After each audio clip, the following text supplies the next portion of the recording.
guys, welcome back to my channel. Thank you for tuning in. This is going to be my 10 tips for coloring your hair at home video. I've gotten a lot of questions since I colored my hair back in December and then I refreshed my color this summer. So I'm going to be giving you guys the tips that I can give on if you want to color your hair at home. And my friend Curly Chaotic is going to be giving you guys some tips on going to professional. She recently got her natural hair colored by a professional this summer, so she's going to be giving you guys 10 tips as well. So if you are leaning towards going to professional or you're leaning towards doing it yourself, I hope that you'll enjoy this collaboration, and let's get started with our 10 tips. The first tip that I'm going to give you guys is probably the most important in my opinion, and that is to assess the health of your hair.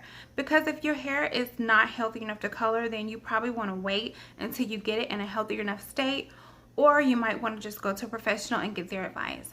And you can always tell if your hair is healthy enough because if you've been having a lot of breakage, if you haven't been retaining length, if your hair is thinning out, if it's just drier than normal, you might want to wait and just try to get it in a healthier state before you color your hair yourself. So that's the number one tip. Make sure it's healthy enough. The second tip is you have to be okay with the risks. You have to know the risk of coloring your hair yourself and be okay with it. The main risk is that, it could damage your hair.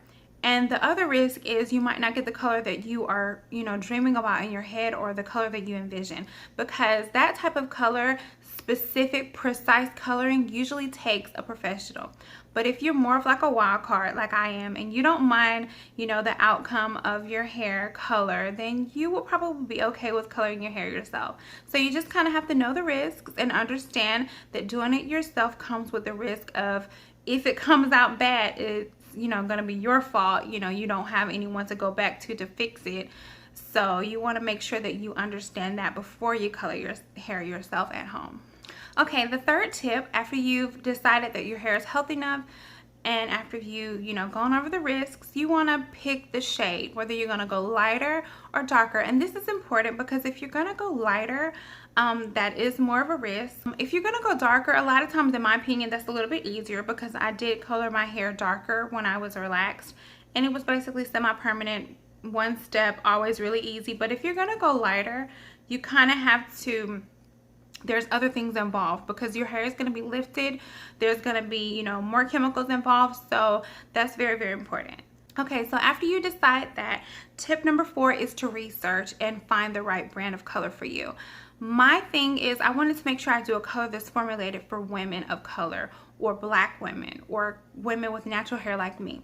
So I did use the Clairol. You guys know, if you've seen my video where I did my review, I did a review showing you when I first colored it, and I actually did a video showing you guys me coloring my hair in real time. So I picked this color because number 1 is for women of color, and number 2, I also knew someone in my family, my sister, she had used the color before when she first went natural, and she had great results with it. So I kind of felt like it might be something that would work for me. So that is what drove my decision to go with this color. After I researched it, I looked up reviews. You just do it, whatever you feel necessary to help you make your decision. You want to cover all aspects. Is it a color that's meant for my type of hair? Is it something that it's not too expensive? You want to go over price. You want to go over all of that. So, find the right brand, do the research, and, you should be good with that. Tip number 5 is to consider the porosity of your hair and whether or not your hair is virgin.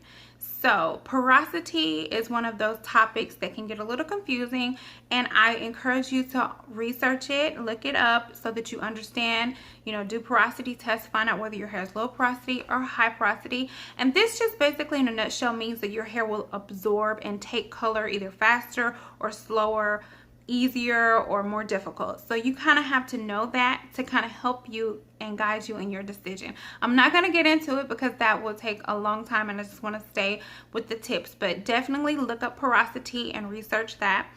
Secondly, it's going to matter whether or not your hair is virgin, meaning natural hair, that's one thing, but virgin means that you don't have any color on there.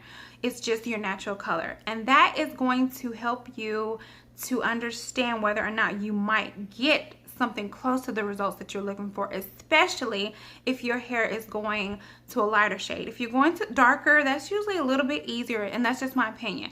But if you're going to go lighter or brighter or do like a bold color, then definitely it's going to matter whether or not you have color in your hair. Because when I was relaxed, I used to do rinses, like semi-permanent colors all the time, mainly black. And then I decided that I wanted to go back to my brown, and my sister thought that it would be okay to, you know, put a blonde on top of my black dyed hair and that it would lift my color, but all it did was turn my roots blonde and the rest of my hair was still black.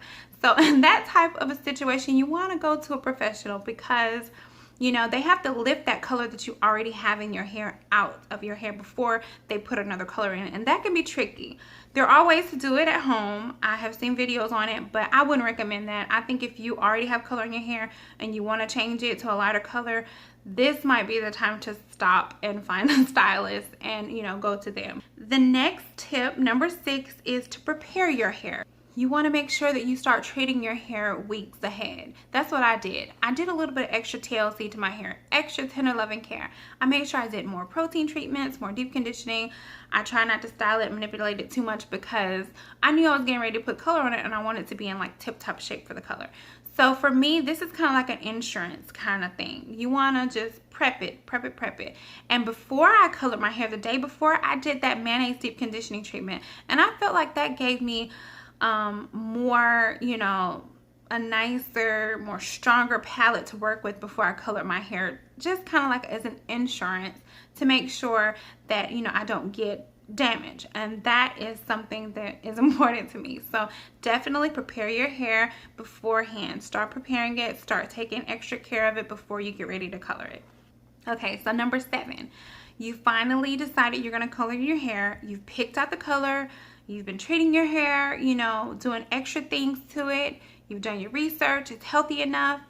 Now you want to make sure you come up with a good after plan. And I like to do this before I even decided to color my hair.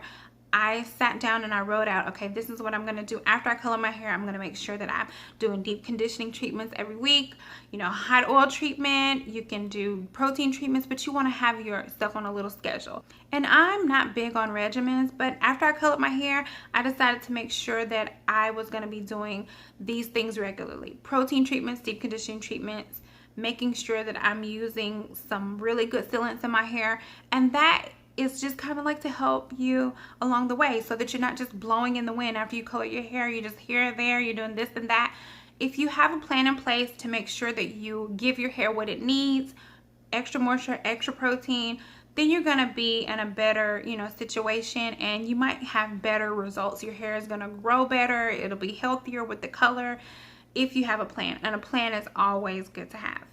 Okay, number 8, we got our plan in place. We've done everything we're supposed to do. We know what we're going to do. We're ready to color. You want to follow all the directions on the box. And if this is your first time watching, you know, one of my videos, I have the video of me coloring my hair with this color. This is the color that I use. And I followed the directions to a T. They have a little color chart here to kind of guide you as to what your results might be. If you're starting on black hair, if you're starting on medium brown, or if you're 30% gray. They give you, you know, a little guide to kind of watch for, and this is what your prospective color could be. Like I said, we're doing it at home. There is a risk that it might not come out like this. It might be, you know, just a touch of lightness or whatever. But that's the risk that we take when we do it at home ourselves with box color. But yeah, you want to make sure you follow directions to the T. I know with this color, they said not to process it longer than 45 minutes. So that was my cutoff mark. I had my timer ready. I was prepared. I made sure I didn't go past 45 minutes. So you want to follow the directions to a T. And number 9 kind of goes in with number 8, and that is to don't over process your hair. So it's kind of easy to stay on top of it. You just have a timer, make sure you don't over process it. But there's also a way that you can over process your hair with coloring, and that is not waiting long enough between color processes. You want to give your hair time to, you know, recover from the color that you've done before you go and put more color on top. So with me, I colored my hair the first time December 2015. If you guys been following me, you know that I have a video on it. And then the second time I waited until June. So it was from December all the way to June. I gave myself that amount of stretch before I colored my hair because I want to make sure I didn't over process it. I knew that I was going to be putting color on top of color, and you have to, you know, make sure that you don't over process your hair because it's easy to do if you don't wait long enough. So you want to make sure, follow the time on the box when you are initially coloring it, and if you decide to do a touch-up color, wait long enough. They will tell you in the directions like what they think is the best time frame to wait, and I think it was like maybe 4 to 6 weeks or something, but I waited even longer because I was more comfortable with waiting longer than doing it that fast. My number 10 tip in coloring your natural hair at home is to just take it slow. Make sure that you're not trying to do too much at one time. And what I did was, and what I think is helpful, especially if you're a little nervous about it, you have the confidence, you've done all the work, but you're still kind of nervous, start with a little bit of your hair. Don't do your entire head at first. You know, do a little bit. You can do like a little bit of bang area. With me, the first time I did like the top area and like a little bit in the front, and I didn't even do the sides until the summer. And I like that. Basically, I was going for that type of look, and I mentioned in my first video on color my hair, I wanted to have like my natural hair to compare to the color hair to kind of keep up with how healthy it was. That's the main reason why I only did a little. But only doing a little bit at a time will also double in helping you to kind of see how your hair takes color, see how it reacts to color before you do your entire head, because it's kind of easier to put up with like a mistake if it's just a little bit, but if you've done your entire head and it didn't come out the way you like, it might be a little bit more to deal with, and it might be a little bit more, you know, hard for you to handle that. So those are my tips. I hope I covered everything well. If you guys have any more questions, let me know. If you do decide to do your hair yourself, like I said, you know, just be confident, do your research, and, you know, my best wishes to you. If you decide to go to a professional, you don't know where to start, make sure you check out Curly Chaotic's video. She is going to be covering all that for you guys.